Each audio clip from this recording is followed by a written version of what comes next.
So this month we're wrapping up our sermon series, Broken. And today's message is entitled, Anxiety. You know, this month has been kind of a heavy month for preaching. This sermon series, Broken, has brought up some pretty heavy topics to deal with. We've covered all sorts of things, and they're the things that we don't really like to talk about. I mean, honestly, who wants to come into church and talk about depression? Who wants to come into church and be reminded of a loss that you suffered a long time ago and re-experience that grief? And when was the last time somebody asked you, hey, how's it going? And you said to them, well, you know, actually, I think my marriage is falling apart. How are you? When was the last time you wanted to be reminded of that? You know, we as a staff, when we sat down in January and we saw that this sermon series was coming, I got to be honest, we were not looking forward to this particular topic. I mean, yes, we know it's obvious that we are all broken. Every single one of us is broken, but can't we talk about brokenness from a general sense? Do we have to get so specific? And can't we just talk about how we're all broken and we're all sinners and we're all in need of a Savior? Why do we have to get so specific? And why for an entire month? Can't that just take maybe one Sunday? I mean, we come to church to hear the good news, to be lifted up, to walk out of the sanctuary and to be lifted up. We hope to walk out of here with tears of joy and not tears of sorrow. And I hope and I pray that as you walk out of each Sunday this month, you've heard hope in all of those messages. You've heard that God is there for you no matter what. You heard that you had people in your life who care for you and who love you very much. But honestly, coming to church and having a mirror held up in front of us and being forced to look at the dark places in our lives that we don't want to talk about, that's not an idea of fun for me. In fact, the staff this month had a joke of what we were going to call February. It wasn't going to be called February, it was going to be called Sobuary. Now, that may offend some folks that we took this particular broken message and kind of made fun of it and had a joke name for it. But I think it's a perfect example of what we do when things get difficult in our lives. We make jokes. We divert. We try to make light of the situation, and probably the most dangerous thing that we can do when life gets hard, we ignore the tough stuff. We power through. We tell ourselves that we can handle all of our anxiety on our own. We just have to get through it. We just have to keep ourselves occupied. We just have to work harder. You know, I used to love today's gospel. I used to love those words of Jesus. Do not worry about your life. I would tell myself that in college over and over again when I was stressed about a paper or about a girl or about some friends or whatever. That verse would pop into my head. Do not worry about your life, and it would bring me comfort. I would say it over and over again, and it would remind me to refocus on God. It would remind me to pray, and it would remind me that in the end, God is in control. But you know, the older that I've gotten and the more that I've taken on as an adult, this verse, if I can be honest with you, is less and less helpful for me.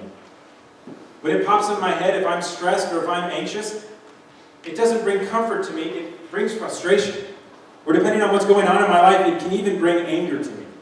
Right. Just don't worry. How easy is that? I mean, how do you not get anxious about the things that can happen to us in this life? How do you do it? How do you handle your stress and your anxiety? How do you not get anxious and worried when you've heard that there might be job cuts at your work? How do you not get anxious and worried when a family member has been diagnosed with an illness? How can we simply not worry about our lives when we fear that we're getting further and further away from our spouse and that maybe, just maybe, we might be headed for divorce? How can those words to simply hear, just don't worry about it, how can they bring us hope? I don't know about you, but the last time I laid in bed with anxiety, and I was mad at myself, and I was yelling at myself because all I wanted to do was sleep, but I could not shut my brain off. The last time that happened, the last thing I needed is for somebody to come to me and just say, just don't worry, it's going to be okay. Have you had those random moments? Have you had those moments where you're sitting at your job or your kitchen table or in your kitchen, and your heart starts to pound and your chest gets tight and your breathing gets short and you can't focus on what it is that you're doing? Have you had those anxiety moments? How do you deal with the anxiety? When I get worried, I want the worry in my life to stop. But you know as well as I do that anxiety is not something that we can just flip off like a light switch. In those moments when I'm feeling extremely anxious, those words don't bring me comfort anymore. I just have to be honest with you. Just because Jesus told us not to worry doesn't mean that we can do it. I mean, when I'm stressed and going through a panic attack, if you come up to me and say, just don't worry, that's what Jesus said. For me, that's the equivalent of coming up to somebody who's lost a loved one and said, oh, it's okay. It's just a part of life. You'll move on. You'll get better. It's not helpful. And so I've been wrestling with this verse all week. How do we talk about this verse? How do we flesh out these words of Jesus? How does one look upon the words and apply them to our lives in a meaningful way? How do these words help with our anxiety in a way that brings us comfort and calms our worries? I think the first thing that we can do to help with our anxiety is to simply admit that it's there. You know, growing up, one of the most important rules that we had in my household was never to lie to mom and dad. That was what they always told me. My dad always used to tell me, look, I know you're going to do stupid things, you're a kid. But if you lie upon top of the stupid things, you'll be in so much more trouble. I got my car taken away way longer when I lied to my parents as opposed to anything else that I did. They always told my sister, just don't lie. So I grew up with that notion, thinking that lying was one of the worst things that I could do. But one of the things that my parents never taught me, and I don't fault them for this because who thinks of it, but one of the things I never learned from my parents was how to not lie to myself. Think about that for a second. Who's your harshest critic? Is it your enemy or is it yourself? We are our harshest critic. When we look in the mirror, we look at the flaws. We're the ones that tell ourselves that we don't measure up. We're the ones that tell ourselves, I'm not smart enough, I'm not popular enough, people don't like me. We tell ourselves the lies that we're alone, and that nobody cares for me, and that God doesn't care for me. We are our harshest critic. My parents never taught me how to not lie to myself. And when I get stressed and when I get anxious, I tell myself, it's okay, I can get through this, I can handle it. It's just a little stress. I can do it on my own. I don't need any help from anybody else. So what do you do when you get stressed? Me, I tend to go at it alone. So many times we tell ourselves that we're strong enough to do that. Maybe you do that too, but I'm here to tell you, I'm here to let you in on a little secret. Anxiety is one of those things that we all experience in life. We all get stressed from time to time. You're not different or weird because you get anxious or you get stressed. You're human. But for some reason, we tell ourselves that we'll get through it on our own. We tell ourselves that we're strong enough and we don't need to tell anybody about our anxiety. And we let the stress and we let the anxiety build up more and more and more until finally it releases in an unhealthy way. But friends, anxiety is not something to be suppressed. Last week, Pastor Brian told the story of a friend who broke up with his girlfriend because she had a big mole on the side of her face. That was the only reason. He mentioned how his friend could only be focused on a small part of this woman and didn't see the all-around great person that this woman really was. And he applied it to how we read Scripture. That we can't just take a single piece of Scripture without understanding the whole picture. And the same goes for the words of Jesus. Because if you just take what Jesus says in our gospel lesson today, it comes up short. If you just look at what Jesus says about anxiety and about our lives, and if you just hear Jesus say, don't worry about your life, Jesus seems, to me at least, out of touch. Don't worry about your life, Jesus says. Sure, easy for you to say, Jesus. You're the Son of God. You know the plan. You know how this all ends. Jesus, you can turn water into wine. I tried today. It didn't work. Jesus, you can turn worry into wonder. But I'm not you, Jesus. It's easy for you to tell me not to worry about your life. You're able to turn that switch off, aren't you, Jesus? But I can't just snap my fingers and make my problems go away. Believe me, if I could speak words to my sick loved one and heal them, I absolutely would. If I could save my marriage by simply saying, I want my marriage saved, I would do it. Nice try, Jesus. Those words are cute and all, but when it comes to my anxiety, they just don't work for me. They're just not helpful. You want to know one of the reasons that we encourage you to take a Bible home every Sunday when you hear a gospel reading? One of the reasons we say to you, if you don't have a Bible, take it home with you. Or if you know someone who needs a Bible, take that to them. It's not so we can promote Christ Lutheran Church. It's not a marketing tool for us. It's not a page that will turn so you can continue on in your sermon. It's not a marketing tool for us. It's not for the benefit of the church. We don't put a GPS tracker on the Bible and make sure that you're reading it every night.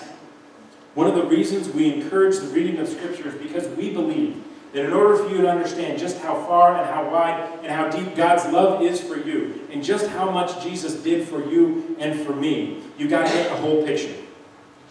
In order for you to understand just what God did for you, you're not going to get it just hearing a little bit of Scripture every Sunday. You've got to get the bigger picture. So in our Scripture today, Jesus tells us not to worry, and it's from Matthew this morning. But if you were to continue on reading the book of Matthew, you will find that Jesus doesn't even take his own advice towards the end of the gospel. Because in Matthew 26, when he goes to the garden to pray, you will see a man who was worried, and you will see a man who was anxious. He says to his disciples, I'm deeply grieved even to death. Remain here and stay awake with me. Translation, guys, I'm not doing so good right now. Guys, I need you. Help me through this. You know, one of the strongest words that we can say in the world is the word help.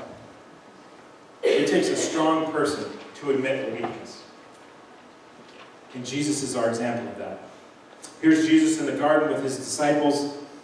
He knows what's coming, and instead of suppressing his fear, instead of suppressing his anxiety, instead of lying to himself and saying that he can handle all of this stress on his own, he takes his closest friends, Peter, James, and John, and he asks them for help. Today's Transfiguration Sunday, where Jesus went to the mountaintop, these are the same guys. Jesus asked these guys to stay with him here in this moment. The same guys that Jesus took with him up to that mountaintop. Jesus wanted them for the Transfiguration, but he needed them in that moment in the garden. He needed his friends to stay with him, to stay awake with him. And yet these three friends, who heard these words of Jesus, who heard Jesus ask them to stay awake, who probably saw the fear on Jesus' face, probably heard it in his words, weren't able to stay there for him. They couldn't stay awake. The other reason I wanted to show you that video clip from This Is Us is because I think it portrays a great panic attack, but I think it also portrays a great thing that we can do when our loved one is going through an anxiety attack. I think it's pretty accurate. When Kevin gets that phone call, if you were watching his facial expressions, he knew throughout that whole phone call, something's not right. That's not my brother I heard on the phone. There's something wrong with him. There's something that's off. And so he drops everything. His big opening night, he leaves it behind to go after his brother. He runs to him. He gets to his office, he calls his brother by name, and he doesn't lean down, look at him in the eye and say, Randall, don't worry about your life. He just sits next to him. He doesn't tell him not to worry. He embraces his brother and he holds him and he lets him know that he's there and he lets Randall cry. Do you have somebody in your life that can just look at you and can read you like a book? That's what my wife can do. Gail can look at me and just know when I'm stressed. I'll walk in the door and she'll go, what's wrong? And of course I take the road, I'm good, I'm fine, everything's great, everything's wonderful, happy family. And she'll say, no, something's wrong. What's going on? What's wrong? You want to talk about it. And if I want to talk about it, she'll listen, and if I don't want to talk about it, she'll just be there for me. Sometimes that's all I need. It's just a reminder that I'm not alone. That's the perfect response for me. So I said it takes a strong person to ask for help, but sometimes we can't even be that strong. Sometimes we're just too weak to ask. It takes a loving person to ask, how are you doing? And really mean it. It takes a loving person to invest in someone else when they're going through something. Did you know that you have people in this church who love you, who care about you, and who are more than willing to sit with you and to pray with you? Did you also know that you have people in this church who desperately need someone to love them, and desperately need someone to care about them, and desperately need to know that they're not alone in this world?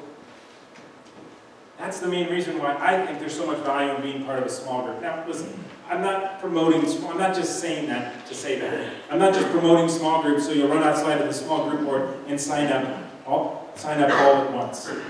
I'm not interested in numbers, I'm interested in relationships. I'm praying that you will find a group of people that you can be vulnerable with, where you can say to them, guys, you know what, I'm not okay.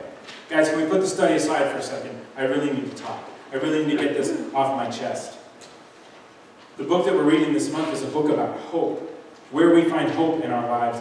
And I believe that hope is not found in the solitude of our minds, but in the people that God surrounds us with. Hope is found in our relationships with God and our relationships with each other. We want our loved ones to be with us in the happy times. We want our loved ones to be there to celebrate with us when good things happen, but we need our loved ones when we're at our lowest point. We need our loved ones when we feel like we're all alone. So everyone experiences anxiety. Jesus experienced anxiety, but he didn't go through it alone. And neither should you. Amen. The peace of the Lord be with you always. Please share that peace with one another.